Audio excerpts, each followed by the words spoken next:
और सखी ने सीता जी से जाकर कहा, अरे राजकुमारी, वो दोनों राजकुमार आए हैं। कौन से राजकुमार? जिन्होंने समस्त जनकपुरी को मोहित कर रखा है। वो दोनों राजकुमार इस बगिया में आए हैं, चलो दर्शन कर लेते हैं। तो सीता जी ने वो थाली रखी, पूजा की और दर्शन की अभिलाषा लेकर के जो गई तो भगवान वृक्षों की ओट में है। अब भगवान की नजर सीता जी पर पहले पड़ गई, क्योंकि भगवान ओट में है, सीता जी तो खुले में आ रही है। तो भगवान ने जो देखा तो पास में कौन खड़े हैं? लक्ष्मण जी। राम जी के पास में कौन है? लक्ष्मण जी। और सीता जी के पास में कौन है? बराबरी पर उर्मिला, सीता जी की भाई। तो भगवान बोल रहे हैं राम जी लक्ष्मण जी से कि तात जनक तनया है सोही और धनुष यज्ञ जी कारण होई। दो इशारा दे रहे। तात ये लक्ष्मण है, ये जो पास में है ना, ये जनक जी की पुत्री है, जिनका विवाह तुम्हारे साथ होगा, निश्चित कर दिया। तात जनक तनया है सोही, यानी वही है इनका विवाह तुम्हारे साथ होगा। और धनुष यज्ञ यही कारण होई। और धनुष यज्ञ इसके कारण हो रहा है, आगे नहीं बताया। इतने में भगवान जैसे लताओं की ओट से निकलते हैं तो कैसे निकलते आ रहे हैं? मानो कि हिमालय की ओट से और सूर्य निकलता चला आ रहा है। इस तरह भगवान तेज रहे, चेहरे पर तेजवान है और भगवान निकलते आ रहे हैं। अब सीता जी की नजर राम जी पर पड़ी और राम जी की नजर जो सीता जी पर पड़ी तो पलक नहीं झपकता, क्योंकि पलक पर कौन निवास करता है? राजा निमि, जो चंद्रवंश के हैं, मतलब जनक जी के पूर्वज हैं राजा निमि, वो पलकों पर निवास करते हैं। जो पलक झपकता है ना, वो राजा निमि का कार्य है। तो राजा निमि ने अपना स्थान छोड़ दिया। अब सीता और राम जी की नजर मिली है तो चार मिले 64 खिले, चार नेत्र हो गए, दो राम जी के, दो सीता जी के, और 64 खिले यानी 32 दांत राम जी के, 32 सीता जी के प्रसन्न हो गए। चार मिले 64 खिले, 20 रहे कर जोरे, हरिजन से हरिजन मिले और बेहसे 7 करोड़। चार नेत्र हो गए, 32 दांत हो गए, चार मिले 64 किले और 20 रहे करजोर, 20 उंगलियां, 10 राम जी की, 10 सीता जी, 20 रहे करजोर। हरिजन से हरिजन मिले, हरिजन का मतलब है एक प्रेमी से दूसरा प्रेमी मिला। बेहसे 7 करोड़, एक रोमावली में, एक शरीर में, मनुष्य के शरीर में रोमावली होती है 3.5 करोड़, 3.5 करोड़ रोमावली है। तो दोनों की मिला के कितनी हो गई? 7 करोड़, बेहसे 7 करोड़। अब महाराज बहुत देर हो गई सीता जी को, राम जी को खड़े खड़े। तो सखी ने कहा, अरे सीते, पुनी आयाई बेरिया काली और अस्य कह मन बेहसी काली। सखी ने कहा, अरे सीते, हम कल जल्दी आएंगे। तो गोड़ गिरा सुन सिय सगुचानी और भयऊ विलम्ब में मातो वह मानी। उस गूढ़ वाणी को सुन करके सीता जी सकुचा गई और सकुचा करके माता की भय मान करके वहां से वापस लौट। अब सीता जी प्रेम में विवल हैं, पूजा करने जा रही है तो भूल गई शुद्ध। और प्रेमी जो होता है ना, वो शुद्ध भूल जाता है। शुद्ध भूल गई, जाकर के माँ मैया को भोग लगा दिया, सीधा भोग लगा दिया। फिर याद आई, अरे भोग लगा दिया, वस्त्र पहनाया नहीं है, तो वस्त्र पहना दिया, श्रृंगार कर दिया मैया का पूरा, माला पहना दी, श्रृंगार कर दिया, टीका लगा दिया, सब कुछ कर दिया। फिर विचार आया, अरे स्नान तो कराया ही नहीं है, भूल गए स्नान नहीं कराया। तो उठा करके जल का पात्र ऊपर से जल छोड़ दिया। अब जो जल छोड़ा तो माता गौरी भी मुस्कुराने लगी। बिने प्रेम बस भैया भवानी खसिया माल मूर्ति मुस्कानी। मूर्ति मुस्कुराने लगी और माला को छोड़ दिया, आशीर्वाद दे दिया, सुन सिया सत्य आशीष हमारी और पूजी है मनोकामना तुम्हारी, तुम्हारी मनोकामना पूरी होगी, आशीर्वाद दे दिया। और सीता जी जब वापस आई, इधर भगवान पुष्प लेकर के आए, गुरुदेव के चरणों में भेंट दी। तो गुरुदेव ने आशीर्वाद दे दिया कि राम लखन सुन भय सुखारे, सफल मनोरथ हो तुम्हारे, हे राम हे लक्ष्मण, तुम्हारे जो मनोरथ हैं वो सफल होंगे। पूजा से निवृत्त होकर के महाराज जी विश्वामित्र राम लक्ष्मण को साथ लेकर के और यज्ञशाला के लिए चले गए। अब उस यज्ञशाला में तो सभी राज्यों के राजा आए हुए हैं, दीप दीप के राजा आए हुए हैं, समस्त दीपों के राजा एकत्रित होकर आए हैं, पूरी सभा भरी हुई है। और जैसे भगवान वहां पहुंचते हैं गुरुदेव के साथ, तो कैसा लगा मानो अंधेरी रात में चंद्रमा का उदय हो गया, तारागणों के बीच में चंद्रमा का उदय हो गया, इस तरह भगवान चमक रहे हैं। महाराज जी जनक जी ने राम लक्ष्मण समेत गुरुदेव को उस सिंहासन पर बिठा दिया जो सिंहासन दूल्हा और दुल्हन के लिए सजाया गया था, उस पर तीनों को बिठा दिया। अब सभी राजागण बोलते हैं भाई हमें लगता है महाराज ने इनके साथ संबंध पक्का कर दिया है, हमें तो अभ्यास करने के लिए बुलाया है। कुछ राजा बोलते हैं अगर ऐसा हुआ तो ये दोनों बालकों को हम वध कर देंगे, और राजा जनक सहायता करता है तो राजा जनक को बंदी बना लेंगे। अब इतनी बात जब वध की बात आने लगी, राम जी के वध की बात, तो लक्ष्मण जी सहन हो पाएगी, क्रोधित तो होने लगे। और ऐसे क्रोध आया तो भगवान ने सारे नहीं बोलना नहीं है। बोले क्यों प्रभु, ये छोटे छोटे राजा हमसे इतना बड़ी बात बोल रहे हैं। बोले नहीं, गुरुदेव आएंगे सब शांत हो जाएगा। अब लक्ष्मण जी वो तो भूल गए, गुरुदेव के चक्कर में पड़ गए कि गुरु कौन है इनका।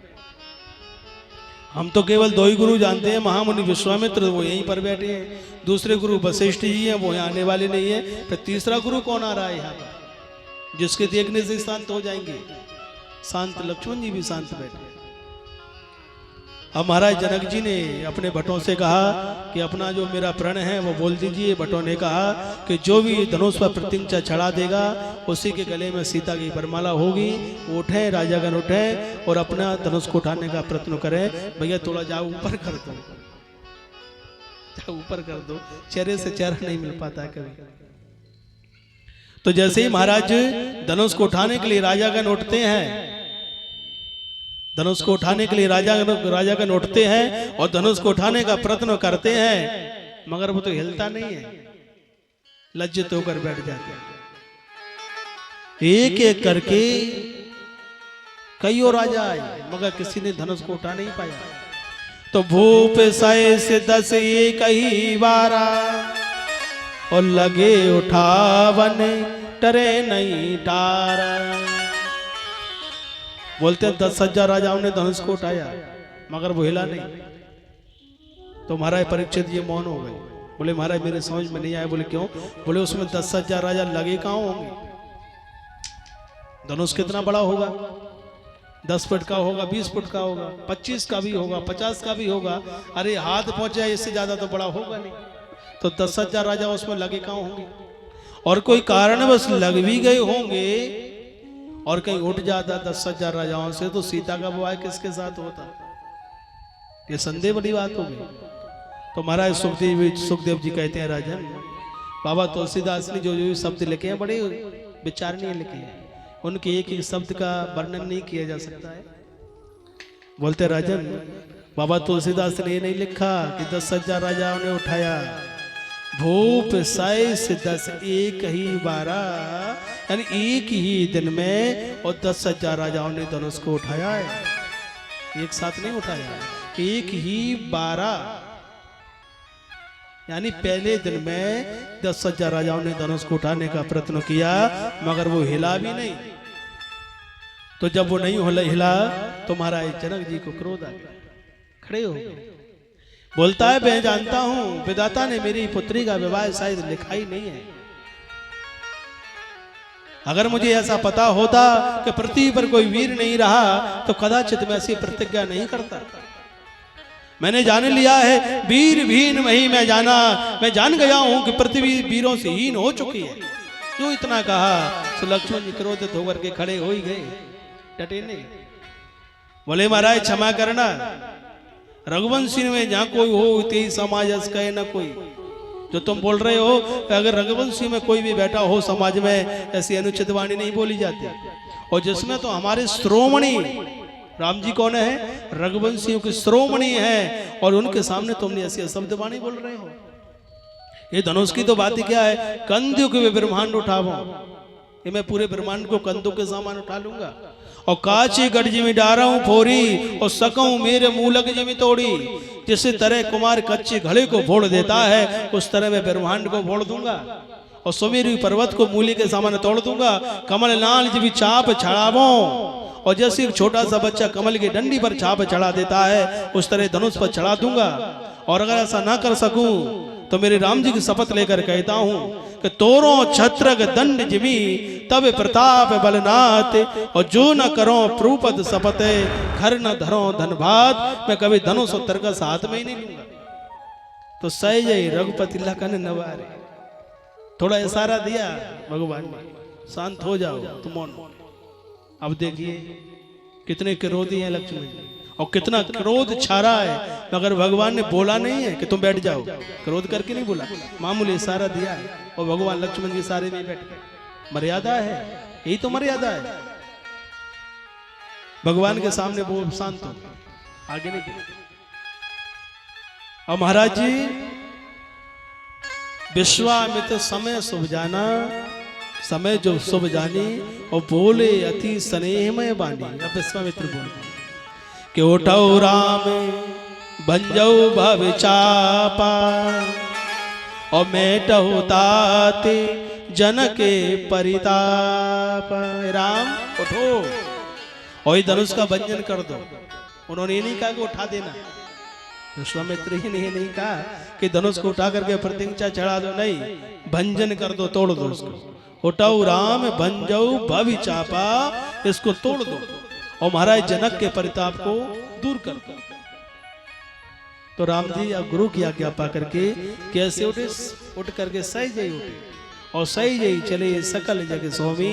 भगवान सहज जा रहे, ना कोई बल है, ना कोई क्रोध है, ना कोई दिखावा है, सहज ही पास में पहुंचे, धनुष की परिक्रमा की और परिक्रमा करके और जो प्रणाम किया तो गुरु प्रणाम मन ही मन कीना, गुरु को प्रणाम किया।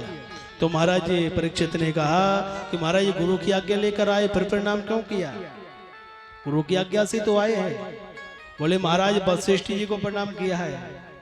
और दूसरा कारण ये भी है कि धनुष जो था महामुनि ददीक्षि की अस्थियों का था। और ददीक्षि कौन है?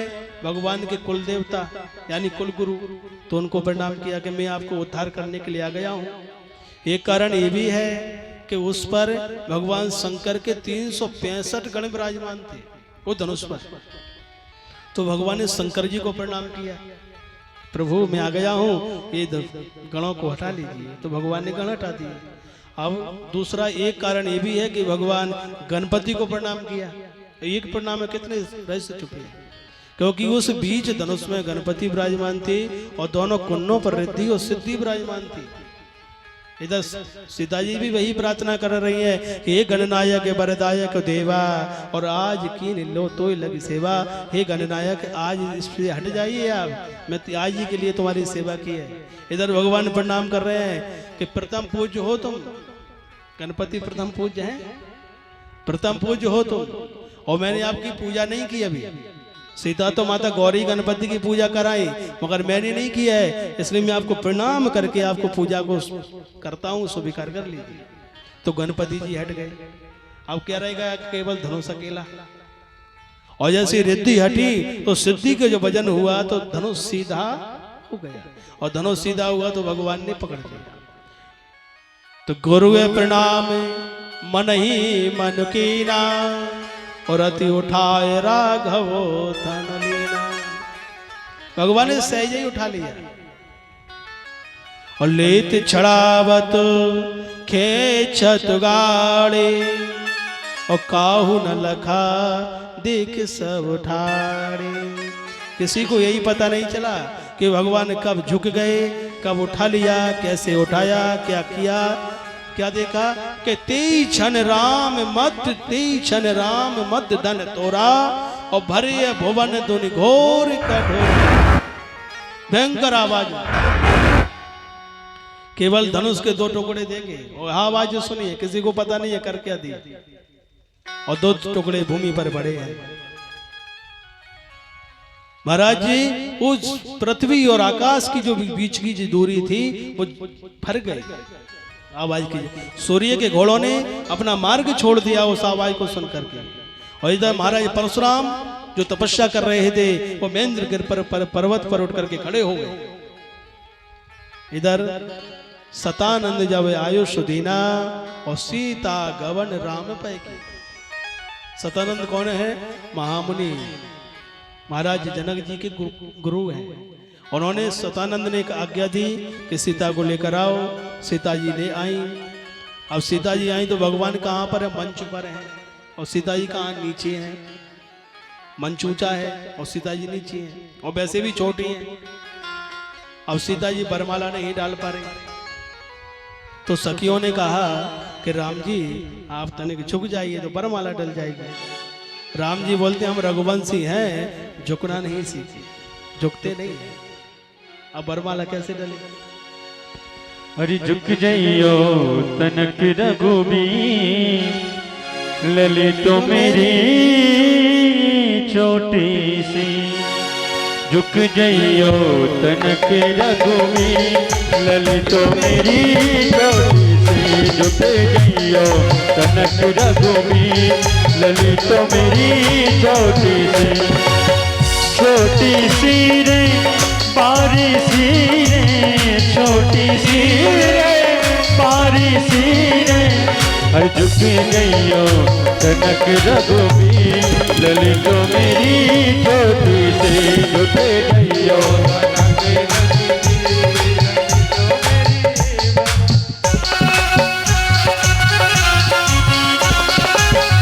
हेलो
तब जनकपुर की सखियां कहती हैं हो तीर से होए ना पीर से होए, तीर से होए ना पीर से होए, तीर से होए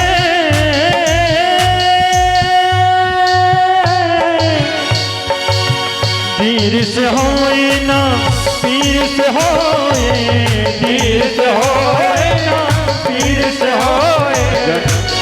अवधपुर में लड़का तीर से होए, अवधपुर में लड़का तीर से होए। दुखे नैयो तनक रघुबीर ललितो मेरी छोटी सी।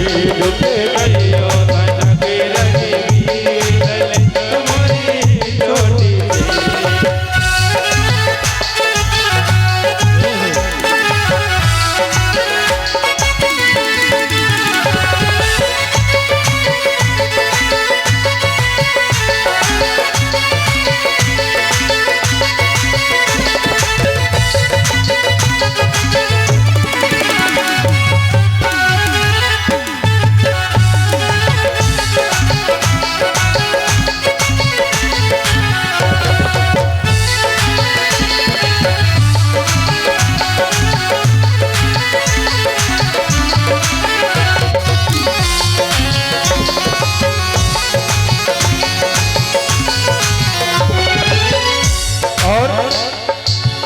तब लक्ष्मण जी महाराज जनकपुर की सखियों से किस प्रकार उलाहना देते हैं। अर्जी से होए ना मर्जी से होए, अर्जी से होए ना मर्जी से होए, अर्जी से होए ना अर्जी से होए ना मर्जी से होए। अर्जी से होए ना अर्जी से होए, अर्जी से होए ना अर्जी से होए। जनकपुर में बिटिया धरती से होए, जनकपुर में बिटिया धरती से होए। ओ झुके दैयो तनक रघुबी, ललितो मेरी छोटी से झुके दैयो तनक रघुबी, ललितो मेरी छोटी सी, ललितो मेरी झुके दैयो तनक रघुबी, ललितो मेरी छोटी सी, झुके दैयो तनक रघुबी, ललितो मेरी छोटी सी, ललितो मेरी छोटी सी, ललितो मेरी छोटी सी।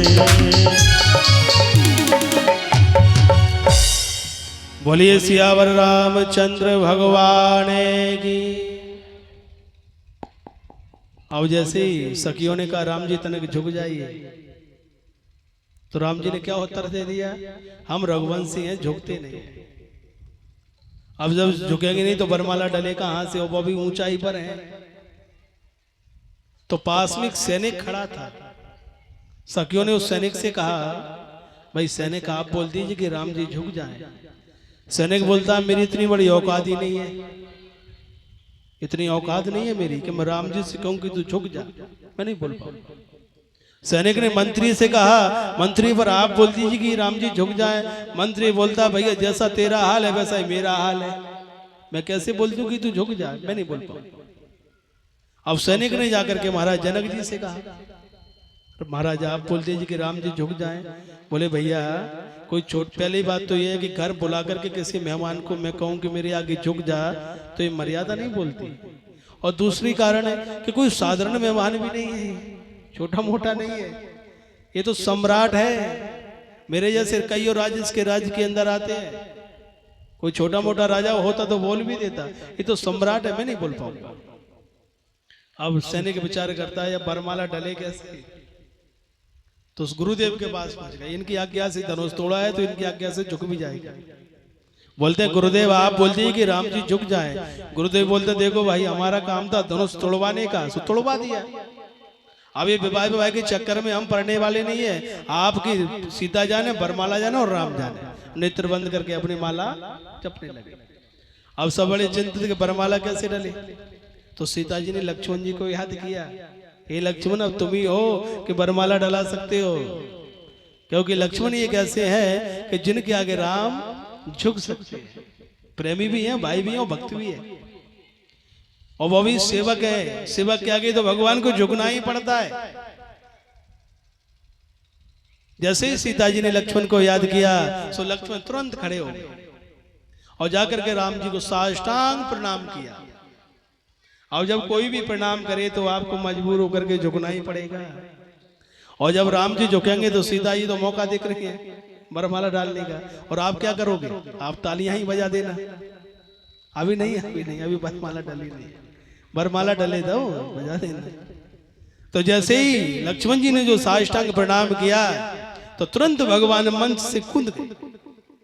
लक्ष्मण जी को देख करके भगवान मंच से उतर गए और जैसे लक्ष्मण जी को उठाने के लिए झुके और सीता जी ने तुरंत वरमाला अर्पित कर दी। बोलिए सियावर रामचंद्र भगवान की। अब जैसे वरमाला डाली, अब भगवान सीता जी चरण स्पर्श नहीं करती, डर है कहीं ये पत्थर की शिला स्त्री बन के उड़ गई, अगर कहीं हम उड़ गए तो क्या होगा, इसलिए स्पर्श नहीं करते, भूमि का स्पर्श किया।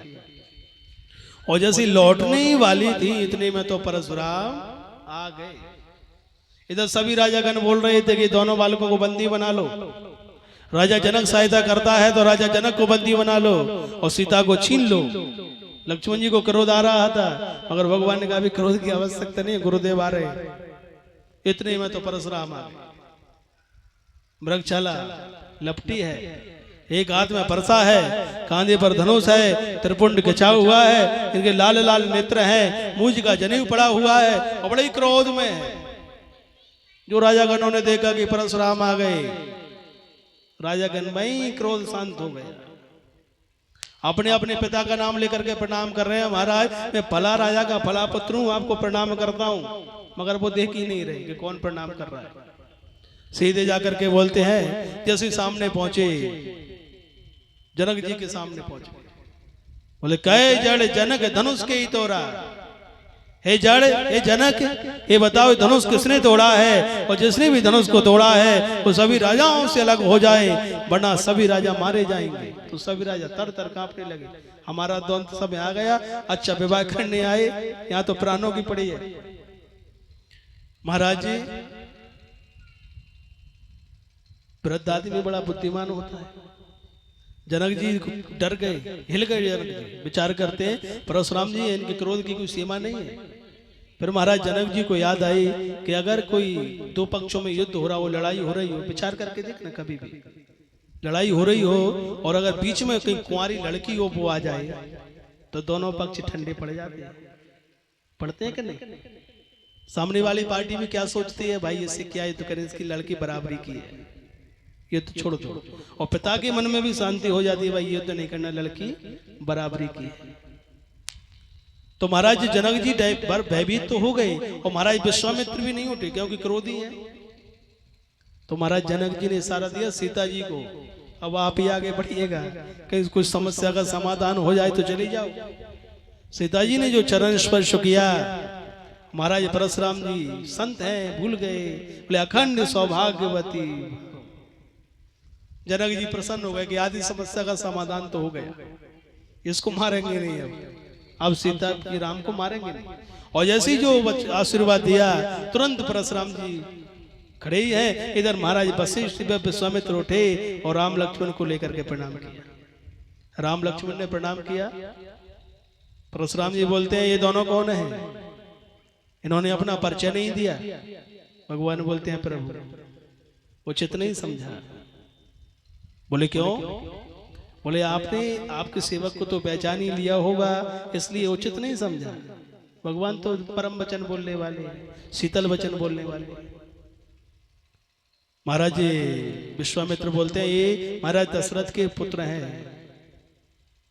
राम लक्ष्मण, मगर क्रोध शांत नहीं हो रहा। बोलते हैं जो भी राजा गण हो वो सब अलग हो जाए वरना मार दूंगा। भगवान बोलते नाथ नाथ शंभुधन भंजन हारा, हुई कोई के दास तुम्हारा, कुमार तुम्हारा दासी होगा जो भगवान शंभु के धनुष को तोड़ सकता है। और किसकी मजाल है कि कोई धनुष तोड़ दे।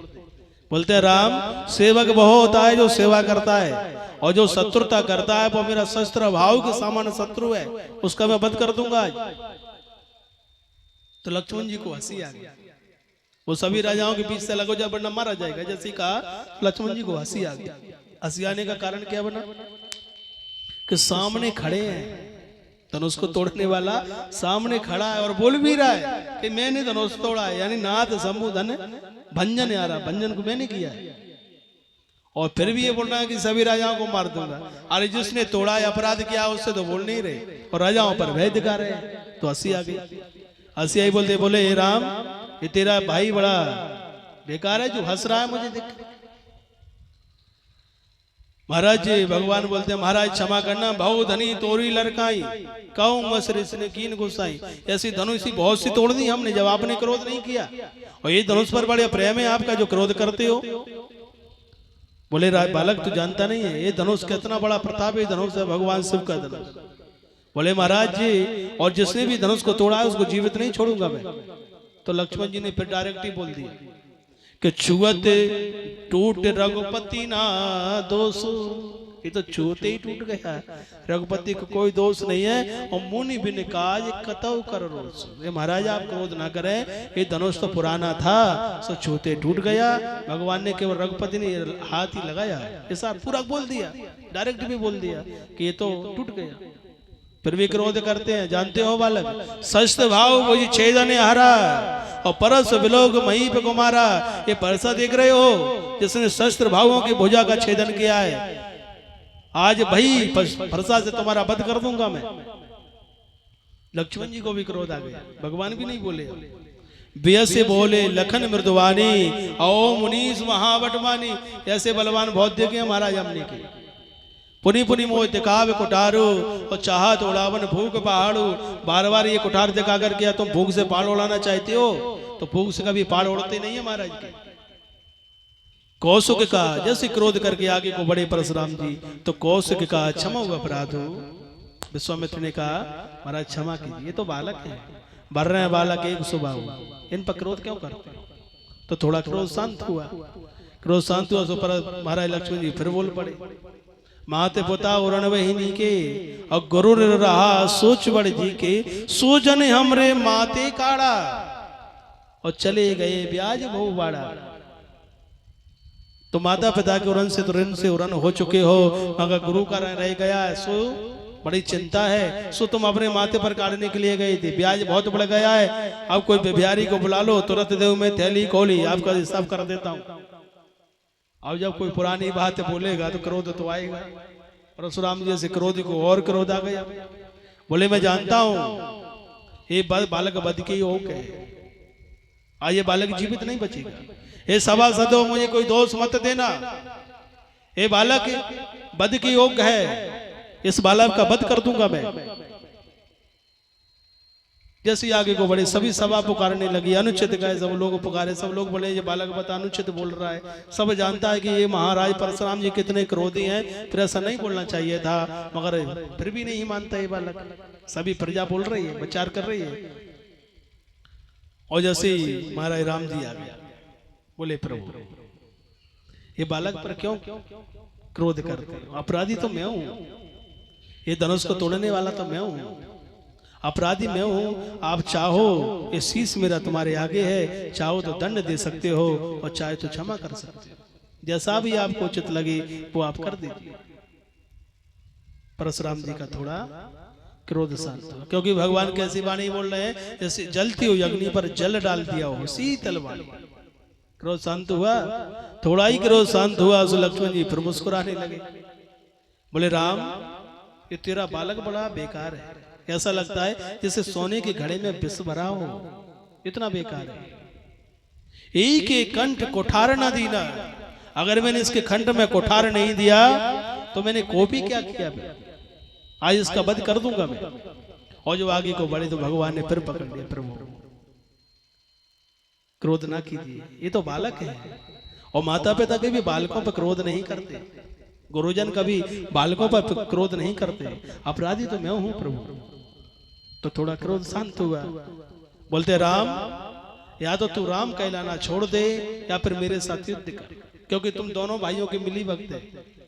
एक मेरे भाई को, एक भाई मुझे क्रोध दिला करके मेरी शक्ति का छीन करता है, और एक मेरे क्रोध को शांत करके उसका वध नहीं करने देता। तुम दोनों भाई मिले हुए हो, इसलिए जाओ या तो तुम दोनों युद्ध करो और वरना राम कहलाना छोड़ दो। भगवान बोलते महाराज कैसे युद्ध करो? मेरा नाम तो छोटा सा है, राम नाम लघु मात्र हमारा, और परशु समेत बड़ा नाम तुम्हारा। मैं तो सब प्रकार हम तुम सने हारे, हम तो सब प्रकार हार चुके हैं, तुमसे कैसे युद्ध कर पाऊंगा? मैं युद्ध नहीं कर पाऊंगा। बोले तो अपना नाम राम कहलाना छोड़ दो। बोले महाराज मेरा तो छोटा सा नाम है राम, तुम्हारा तो बड़ा नाम है परशुराम। हमारे पास तो केवल एक ही गुण है, केवल धनुष धारण करना। अरे तुम्हारे पास तो 9 ही गुण बंधे हुए हैं, तुम तो वैसे ही बड़े हो, और हम तो सब प्रकार तुम सनहारे। भगवान ने आज लास्ट में क्या बोल दिया? सब प्रकार हम तुम सनहारे, हम तो सब प्रकार से हार चुके हैं, और अब जो तुम्हें जो